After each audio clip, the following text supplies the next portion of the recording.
hello everyone पुनर লৈ আহিছো এটা হোৱাট 18 ডে ভিডিও লৈ আৰু ৰাতিপুৱাটো ষ্টাৰ্ট কৰিলো এগিলাস গৰম পানীৰে তাৰ পিছত ৰঙা চাহ একাপ খাই সানডে যিহেতু ৰুটি ঘুগনি কৰিছিলে হেয়া খালো আৰু এতিয়া ঘৰৰে আম আছিলে হেয়া খাম আৰু আম মোৰ ফেভাৰিট হয় অল টাইম ফেভাৰিট আৰু এইটো আমৰে সিজন যেহেতু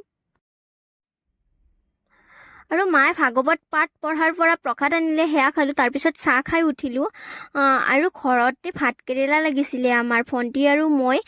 দুপৰীয়াৰ কাৰণে চিঙি ললো আৰু দুপৰীয়াৰ সাজ ৰেডি হৈ গ'ল একদম টেষ্টি তাৰ পিছত মজিটো বনাইছিলো হেয়া খাই আৰু আবেলি আম খালো আমাৰ কিবা চটপটা খোৱাৰ ক্ৰেভিং হৈছে সেইকাৰণে ওচৰতে এখন দোকান আছে ভণ্টি আৰু মই এতিয়া কিনিবলৈ যাওঁ কি পাওঁ মাত্ৰ 10 টকাই লগত আছে সেইটো মাত্ৰ 10 টকাই আছে তাতে কি পাও চাও ৰব